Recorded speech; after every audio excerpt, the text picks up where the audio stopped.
Justin Verlander shuts down Yankees as Astros walk off with a 2-0 ALCS lead. Houston, it hardly seemed like a fair fight. The New York Yankees own a bottomless stock of high-powered relief pitchers, the likes of which the sport of baseball has never seen, and they arrived beginning in the fifth inning, one after another, shutting down the Houston Astros in Game 2 of the American League Championship Series, then handing off to the next. So it went, the parade of hard heat, as afternoon gave way to evening and the zeros stacked up on the scoreboard. The Astros, meanwhile, had only Justin Verlander. In the end, it was not a fair fight at all.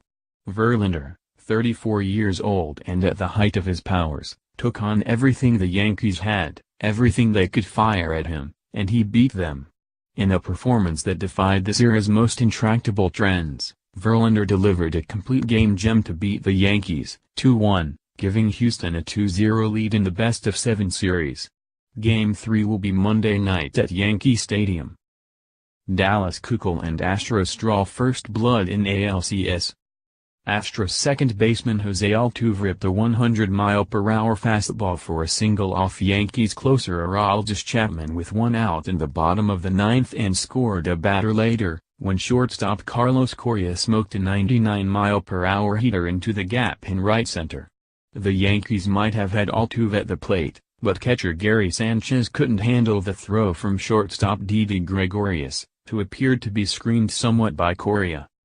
As Altuve crossed the plate, the Astros came streaming out of their dugout, converging around the diminutive second baseman. And then they gathered around Verlander. The ninth inning and Major League starting pitchers once had a warm and cordial relationship. The pitchers would drop by for a visit every 5 days and stay a good, long while. But then the visits slowed to trickle, and finally stopped altogether.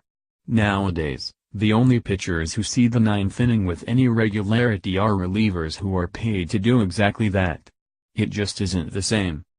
When Verlander, sitting on 13 strikeouts, headed to the mound for the top of the ninth Saturday, the crowd of 43,193 rose to its collective feet and roared its approval. It was the first time in 42 games during this postseason that a starting pitcher had gone that deep. For that matter, no starter before Verlander had seen the eighth inning in these playoffs, let alone the ninth. Marwin Gonzalez delivers the strike that altered Game 1 of ALCS. When the last Yankee batter of that inning was retired, Greg Bird on a weak grounder, Verlander, having now thrown 124 pitches, came hopping off the mound, fists pumping at his sides, veins popping in his neck, war whoops coming out of his mouth.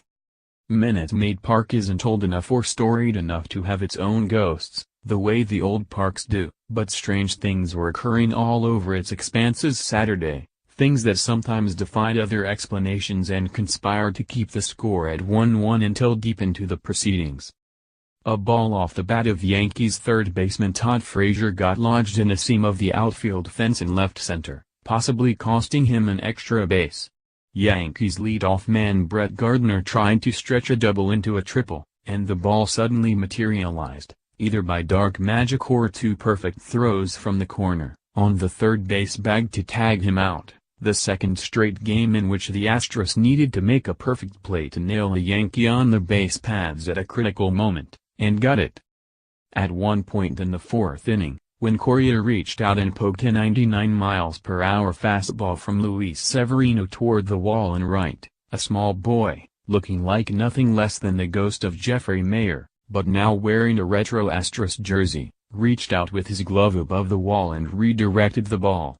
But a replay review confirmed the kid did not interfere with the ball, and the Yankees this time, 21 years after Mayer's moment of infamy at Yankee Stadium, got no fortuitous break. It was a home run for Correa, who had broken his bat while fouling off the previous pitch. ALCS is a clash of extreme power versus extreme power. By the end of that fourth inning, Severino was gone, knocked out of the game by a line drive off his left wrist.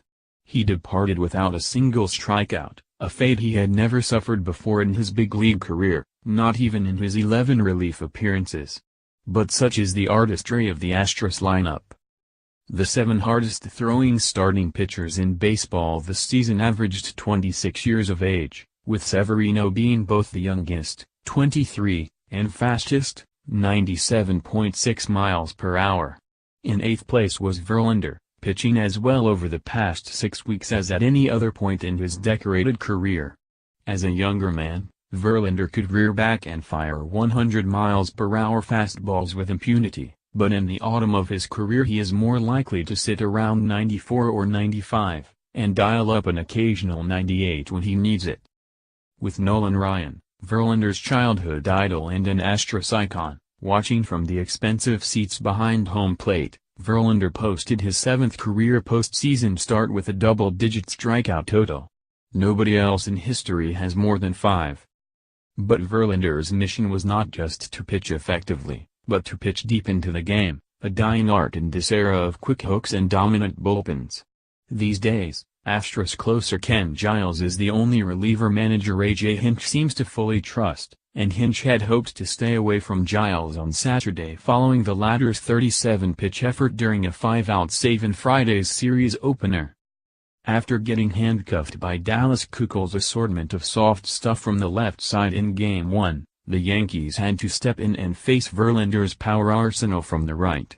For the Astros, it is that way by design, their twin aces representing more value together, when their respective repertoires serve as confusing contrasts on back-to-back nights, than they do individually.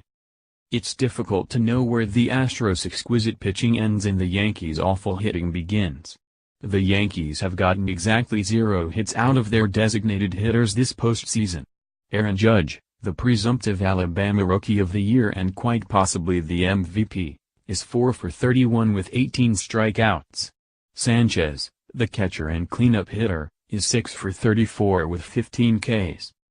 And the Yankees return home, haunted by the fact Keuchel and Verlander are lined up to start 4 of the first 6 games of the series, assuming it even